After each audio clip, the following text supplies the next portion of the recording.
It's kind of funny that yesterday I was like, I don't really want to go to this like posh style like noodle restaurant because we've ended up in another one.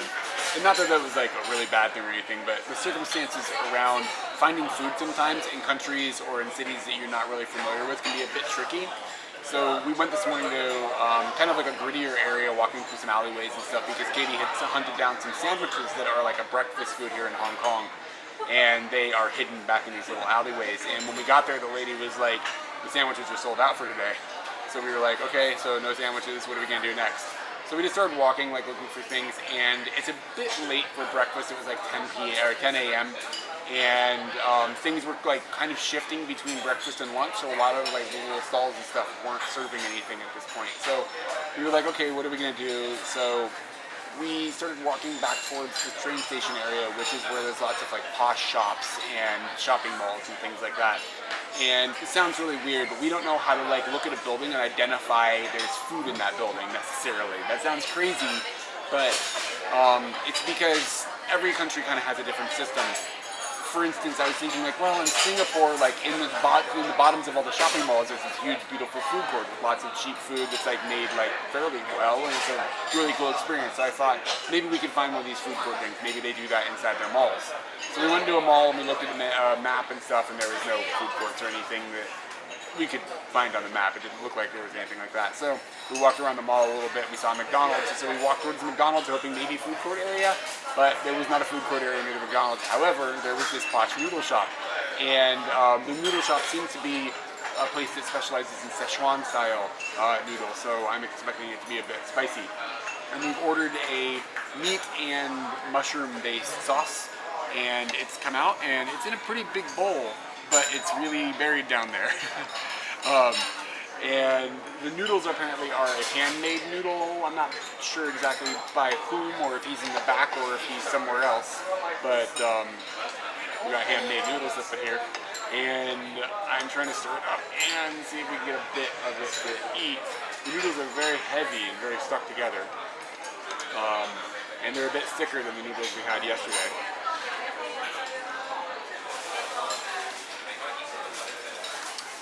It's almost like the sauce is really good. I guess in America it would be a similar style thing if you had like a Szechuan like shrimp dish or something, that kind of kick that it's got.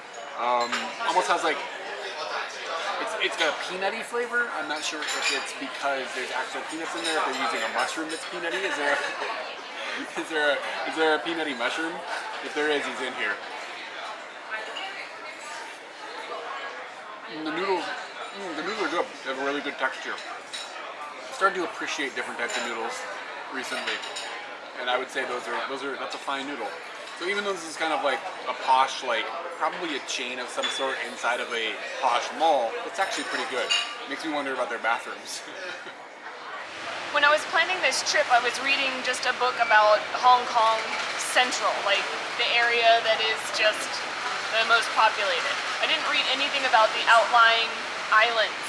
And Eric said, I want to try one of the islands. And that kind of seemed exciting because I don't have any frame of reference for that at all. And so we looked up a few islands. We're going to go out to Cheung Chau Island. And things that I'm excited about there, they're having a bun festival. And maybe I'll explain more when we're there. I'm pretty sure it's still going on. Like bun as in food, or bun as in hair, or bun as in ass? Bun as in food. And when you find out what they do with the buns, you'll be really surprised. Does it have to do with ass? No. So that's one thing I'm looking forward to. Other than that, I'm looking forward to just stepping off into something that I have no understanding of. All I knew about this island before we came is that, one, there are no cars allowed on the island, which I thought was going to be kind of interesting. And two, is apparently like a Western hippie commune somewhere on the island, which, I'll be honest, I'm not really that interested in finding. But I noticed that a lot of people online that like live in Hong Kong, expats and stuff, will set up like meets and like come out here and go hiking and stuff. So it sounded like kind of maybe a cool place to explore. And then when Katie had looked it up, of course, she saw the Bun Festival. So we've arrived, and it is more than I expected, I think. I don't know. For some reason in my mind, I think I expected it to be like a small little fishing village, and it looks kind of just like tourist town. Like there's a lot of tourist stuff going on, or at least right here by the port. So I think we're gonna hike out a little bit and see if we can find stuff that's like a little bit away from like Virginia Beach. You've been to Virginia Beach, you know the vibe. It's kind of got that vibe here. But the boat ride in was pretty cool because you get to watch the city disappear into the clouds. And it's something I really like about Hong Kong, and maybe it's just this time of year or whatever, but how it's kind of a foggy city. And the buildings are just sort of like, it's mysterious looking and stuff. And you know, it's on one side with the island, on the other side with the mainland, and you're going through the bay. And in my mind, like I've got this image of Hong Kong's bay as like this big shipping port. There's all these huge ships and stuff out there that you're passing by and everything. And just the atmosphere of that whole thing is really cool to see. And I was shocked. I got off the boat and I was like, how much did that cost us? And I looked it up. It was like less than $2 to take this ride on this ferry for like 45 minutes to an island that's quite a ways away. I'm really blown away by how certain things in Hong Kong are similarly priced to Japan, but like transportation here is really cheap. Like that is, like you get on a boat in Japan and you're like $10. It's gonna take you like 20 feet, $10. So it's really nice to be able to just like be like, oh, I'm just gonna hop over this little island and see what's up and not feel like you're like, you know, plunking down an investment. Guys, I've got some bad news. The Dacia Sandero is not something James May is talking about anymore. And that really makes me sad. No, apparently the Bun Festival went till yesterday. I didn't know about the Bun Festival until around 11:30 last night, so it can't really be that disappointed. It's not like I had gotten any anticipation about this, but let me explain. So during the Bun Festival, they have this huge tower, and people will climb the tower, and it is covered in buns. And I don't know if they're steamed buns or just baked buns, but they will climb the tower, and it is covered in buns. It's a soft climb, I guess. So I'm disappointed we won't get to see that. He's also disappointed, and whatever. We're gonna continue around this amazing area. I'm sure there's tons of other things to go and see and do, but you know, less buns. Were you gonna climb that buns? If they let me climb the buns, I would have definitely climbed the buns. Who wouldn't? You're a bun climber. Oh, to squeeze them. As we're on an island with no cars, there is no shortage of bicycles here. On our way out of the little village, we have hit a bun. And I just said, no, we gotta stop, we gotta have this bun right now. This is what they're all about. It smells strangely like a melon. We haven't figured out if you're supposed to eat the paper yet. I had one of these earlier, and not of this caliber, and I just ate the paper. I asked the girl what her favorite was. There were 3 options. This is sesame. I'm expecting it to be goma. Gonna have to dig deeper. You're still hitting the skin? Mm-hmm. Dude, the skin on these things is so good. Mm-hmm. It's not, I thought it would be warm, but yeah, it's good, really good breading. Very gelatinous inside. Doesn't look like goma. Not too sweet, not too really anything. It's more letting the bun stand out. I really want to get some of that out.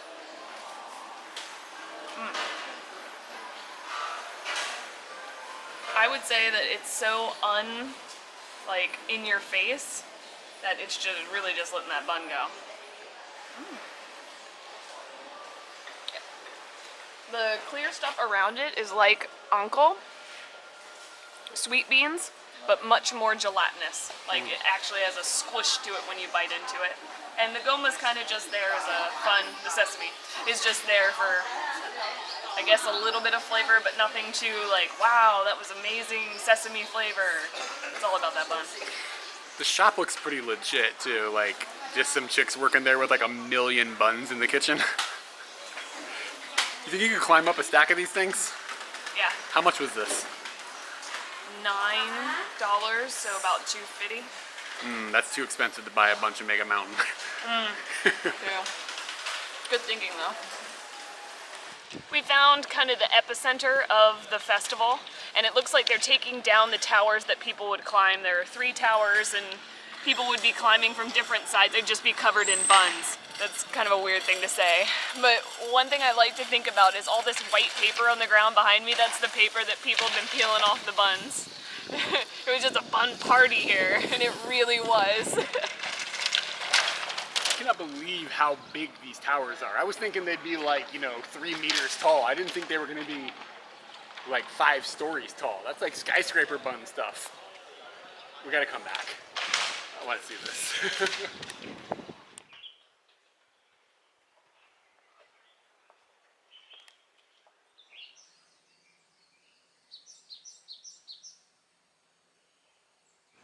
Not to be like harping on the Top Gear stuff or anything, but didn't Jeremy Clarkson get in trouble for just this type of thing?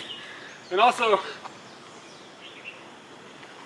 kind of security system are we working with here? I don't feel like it's doing a very good job. Check me out. Different countries have different utensils that nobody ever knew they ever used. Like, before I explain what's in my hand, in Japan, every school is equipped with a large fork to hold back intruders. Ask your friends about it. It is crazy. Cannot believe that that's what they're using. Anywho, this is on the trail, and they call it a fire beater. So I am assuming that it gets kind of hot, and maybe some fires start here, or people are camping and their fires get out of control. So we're gonna give it a test flap. I fixed that fire. Does this work? I feel like it's gonna put more oxygen into it. Also feels more kinky than it should. I tell you what, if I drop my mixtape, you might need one of those things, man.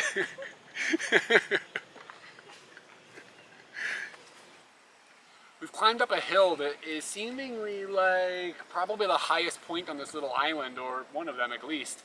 And it's got some pretty cool views of the rest of the island. The island's a cool shape. It's got like a narrow area where the port was and where the little town is, where, it's not very far from one side of the island to the other. And it reminds me of Koh Phi Phi in Thailand, where it had a very narrow, like Katie explained it as hips, like in the middle there. And I don't know, there's something kind of majestic about that. And I like how they always put the town like right there in the hips, so that you can have access to both waterways. The waist. Oh, the waist. Oh, yeah, sorry, hips the is waist. wide, the hips boy. is the wide part. We're on the hips right now. Or the chest. I don't know. But the other thing that's really neat, this is a really good way. When I said when we came in, you could see Hong Kong kind of like in the fuzzy distance because of the fog. Hong Kong, like the city itself, isn't necessarily right behind us, but is another island. And we think it's the island where Disneyland is at. And we can't see Disneyland from here, but you can still see some buildings popping up out of the mist and just sitting right there on the coast, and it's really iconic looking. This is my image of like what Hong Kong looks like. It's really majestic. We kept on a walking and we kept on a walking, and then it led to a pretty secluded beach, just us and a couple of other honkies. And it's really nice. The water is beautiful. It looks like some trash has come up, but just the sound of the waves and the fact that there aren't 1,000 people here, and you made the effort to get to this point. It's like a small reward for just trucking it. Oh. This water is frosty, and Erica said he's seen a sea slug, and that is basically one of my most feared animals. So I don't know what I'm doing in here, and probably gonna get out soon.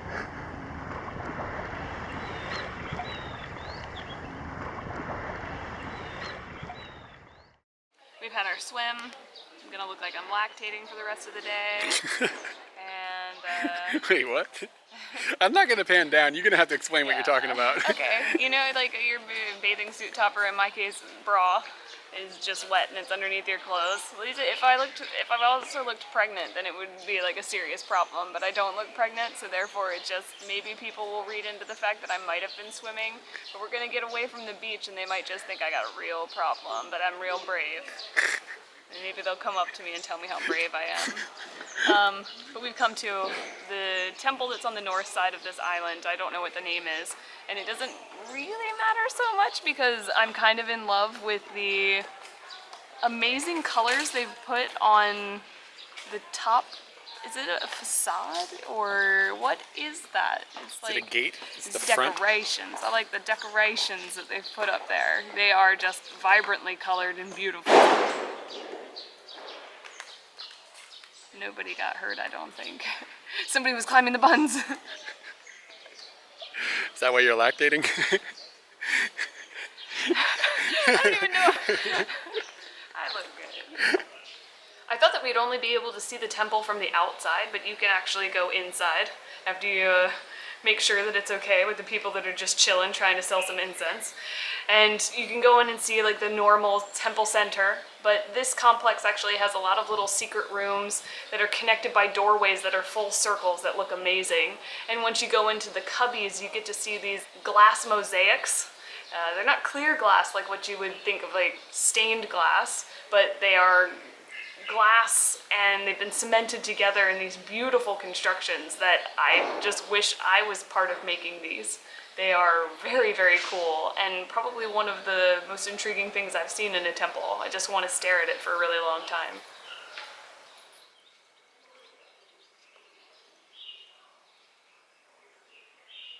Goodness, I have no idea what video this was from, but we went through some place, we kept finding playing cards everywhere. And so we started playing this game. All right, I'm gonna grab the card. No cheating.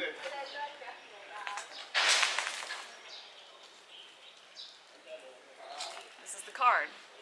You at home, with your friends, with yourself, with us, you gotta pick what you think's on the card. Like number, color, suite, the whole deal?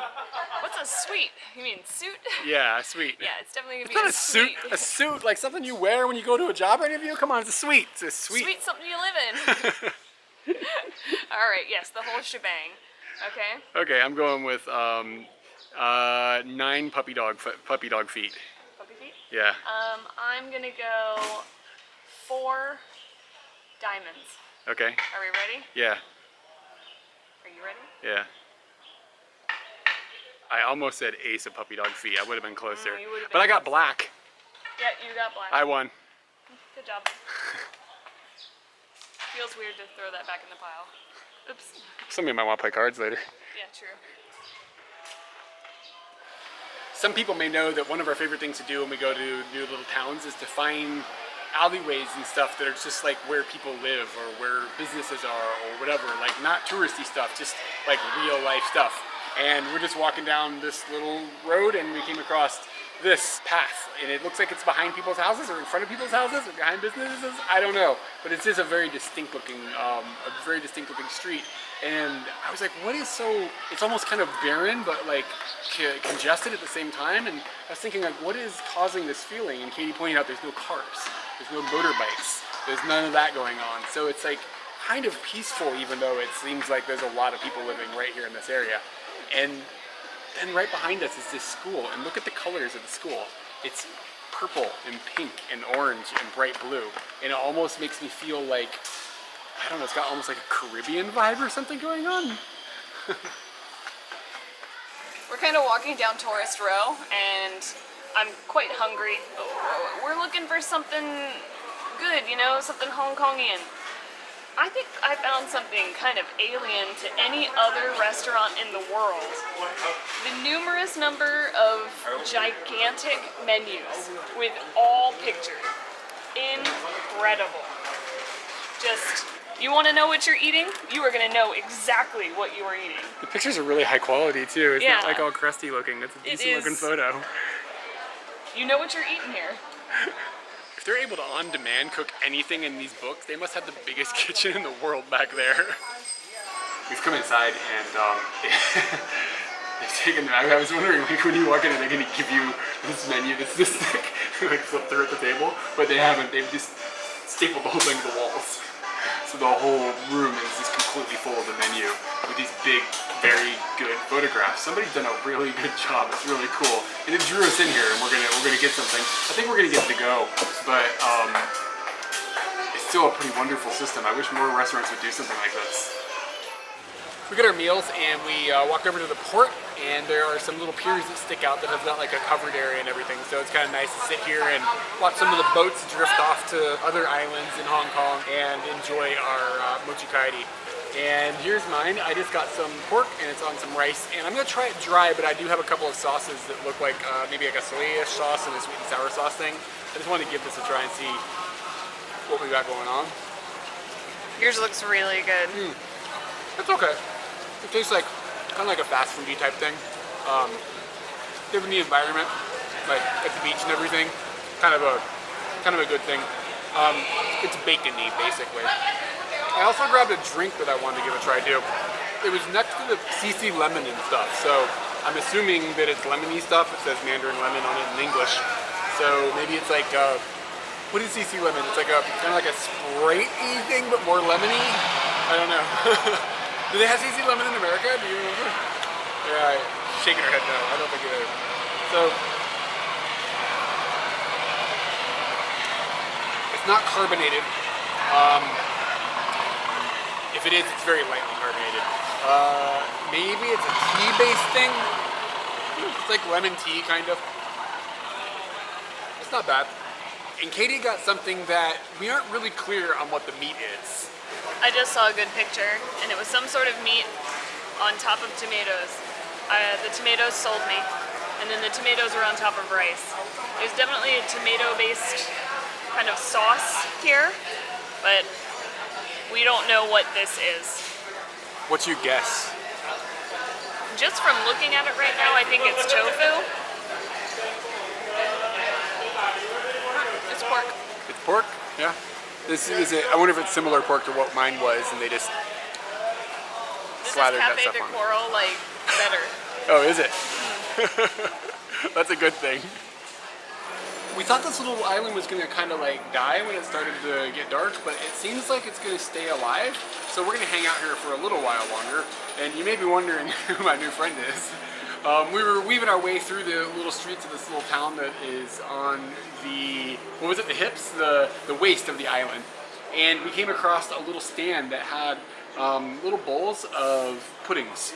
So I was like, how much is that? And we looked at it and it was like $1 USD, like less than that. So it was like, okay, we're gonna get that. Kind of expected them to hand me the bowl and a spoon, but instead what she did is she stabbed it with some sticks and then was like, here you go, here's your new friend.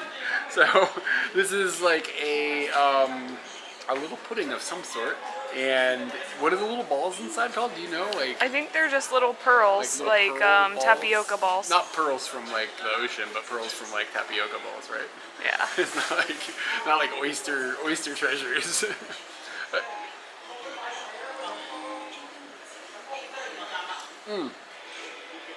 Maybe that's got a base of like mochi, like ricey stuff or something. Could be rice pudding that is more gelatinous. It's not very sweet.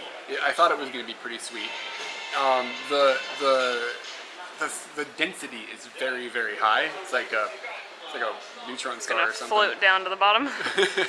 Yeah, it's really, really dense, and it doesn't have a lot of personality. It's sort of fun because of the texture, but it's not. I think I thought it was going to be sweeter than it is, so my expectations aren't quite the reality of this. I think it's just mostly that it's fun that it's on these sticks. What's going on here? I got myself into a bad situation. This wall started off very short a long way ago and is now very tall, and now I've come to a point where I guess I can just climb over the fence and walk around the corner, or I could just come down. Do you think I can just get down like this? Does it look as far to me as it looks to you? I didn't get up on that wall, so I didn't have to think. But I mean, like, does it look, from your perspective, it's just like jump, it's no problem? Because, like, you know when you're at the top of something and it's like, I'm going to die. That's what it feels like right now. I touched this and it moved. So I don't know about that guy being a stability situation. So I think what I can do, God, it feels like it's good. It's giving me that thing where your feet hurt when you jump down. Ah, that wasn't so, ow. Ouch. So we walked out of the, not like super congested area, but comparatively more congested area once again, which I guess kind of sits in the middle of the island. The island's a strange shape though, so it's kind of hard to find the middle. But at the waist of the island. And waist, hips? Yeah, I said it right, waist. I'm gonna say the center's at the pubis. At the and I mean, there's a lot going on as far as like shops, and it seems like there's a reasonable population of people living here, and you know, a little bit of a hustle and bustle. But you walk, 5 minutes outside of that, and then you're in the jungle again, and we're heading in the opposite direction of where we went this morning. So it's kind of cool just to see that there's still quite a bit of nature to be had in Hong Kong if you're willing to like walk 5 minutes up a hill. You If you're willing to walk 5 minutes up the hill and get covered in spider webs, like every few seconds I feel another spider web. And one thing you can learn about me is I hate hair that is not attached to stuff. If it's not attached to your head or some part of your body, that hair should not exist anymore. And that's what spider webs feel like. And ew. I'm really tall, so I constantly am cleaning the spider webs that everybody else walks underneath. So my world is pretty terrible. It's on my face. Eric and I are playing a game, and game's called Nice Cock. And essentially, the way that you play the game is anytime that you see a rooster, the first person to go and grab the other person's attention and say, "Nice cock." They're the current reigning champion of Nice Cock. And right now, champ.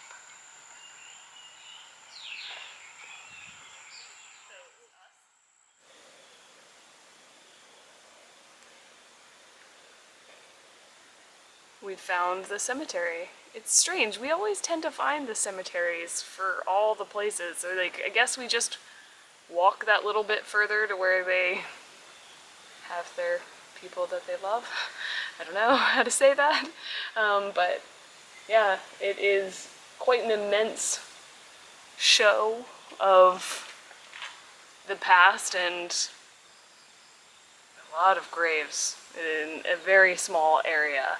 And one of the surprising things is that there are dogs, and the dogs tend to congregate here. We've seen several of them just lounging and relaxing, and I guess, you know, this is a sanctuary for them where they're not like rushed off by people and they can just relax here. So this is where we've landed. I wonder if part of the reason the dogs are here is because the concrete is cool and they lay on top of it and it like feels good. You know, you're a big hairy dog. It's pretty sweaty out here right now. Probably reasonably nice. I'm kind of hairy, thinking about laying down, but it might be disgraceful.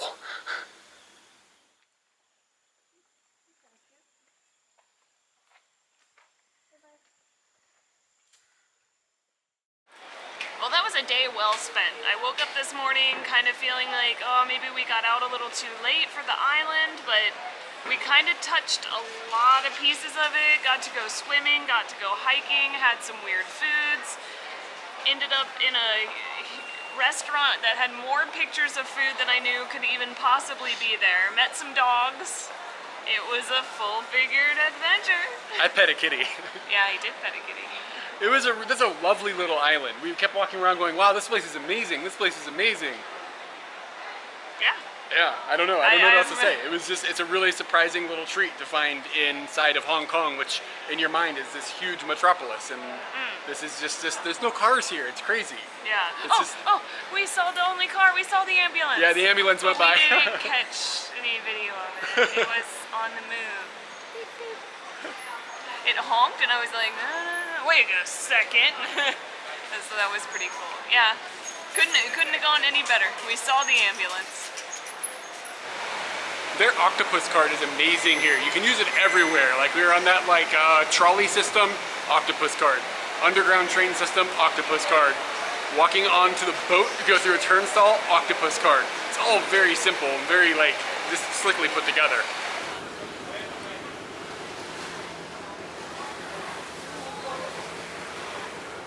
Hong Kong is amazing. We have gotten to hang out in the bay and see it from both sides so far, and we've only been here for a very short time, but right now it's evening time and we're getting to see from Kowloon, the side that we're on, the city center, which is central. I don't know if that's what they call it, but that's the way that I see it as we have been here traveling from train station to train station. And on the central side there are so many big, huge buildings. And we've already seen the Symphony of Lights before. We've already seen this big show that they do, and honestly, we were super impressed the last time that we were here. We're more impressed with just the fact that it's there.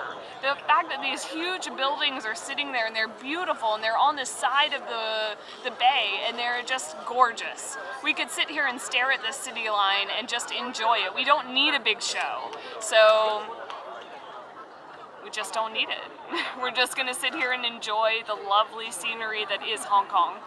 It's a good thing you don't eat it because that shit happened at 8. It's past 8. Hey everybody, Katie works from home now. I do. So this is our situation. Like, I got my computer on this here, and then she's got 2 computers over here doing some craziness. Look, I compute so much harder than you. You do. You are really hardcore in the computing. Yeah. So that was Hong Kong Part 3, and it was something that we'd really look forward to exploring and going and doing, and then really look forward to sharing with everybody, because I don't think it's very often that people imagine Hong Kong as having like a countryside or a area that is not like really super congested and Or islands on islands. yeah, it's islands on islands on islands. So it was really cool to get to go out there and explore that stuff. And the first time we went to Hong Kong, we didn't do any of that. And I think we just had this image in our head where it was like just big city with nothing, with difficult food to find. And I thought it was going to be hard to get to those like those off the beaten track places. But if you go to Hong Kong, go to some of these little islands because they're really easy to get to. It's just a ferry ride and it's like super simple. And boats. Yeah, and you get to ride on a boat. So yeah, it was really fun to share that with you. And actually, in the next installment, we're going to be hitting up another island and checking that out as well. So hopefully you'll check that out. And islands. Yeah. On islands. And if you do want to see that and you're not yet, the subscribe button will help keep you informed. And also all of our social media and stuff is down in the description. So you can check that stuff out to keep up on what we're up to. And I don't know, what else have we got? You know what? I'll just drop it right now. We're going to Europe in December. And You're dropping it. Oh, I wasn't ready to drop it, but we're ready to drop it. Ah! And we're going to be shooting a bunch of videos when we're in Europe. And at first we're going to be in Sweden, and that's really as far as we planned because we're going to be spending Christmas with some friends. And then after that, it's kind of open-ended at this point. So we gotta look into all of that. And like I said, Katie's working from home, so when we're in Europe, she's going to be working from Europe for a little bit. So we plan to spend quite a bit of time there before making our way back to Japan. So expect to have a bunch of that Europe stuff coming your way in the early part of next year. Yeah. But anyways, yeah, what else? Oh, we have Patreon. And that's how come... Oh, and for Patreon, those who have seen our Kit Kat commercial, I sent out the commercial. Kit Kats. Commercial. It basically is a commercial. We did not get paid for that. Oh my goodness. We don't get paid. No. Yeah, I think the Kit Kats. Yeah, the Kit Kats. I sent them out, so they should be deliciously coming your way, yeah. And you can try them and see what you think of Noodle flavor. And if you want to get involved with helping us make videos and help us fund this entire thing that we're doing and help us out with all this stuff in Europe, because it's probably going to be expensive in Europe, then hitting up our Patreon is the best way to do that. Yeah, so, we can do nothing without Patreon. Yeah, so thanks, guys. Thanks to everybody for all of that and the opportunities that you're letting us have through that system. It's wonderful. Yeah. Yeah. Thanks, everyone.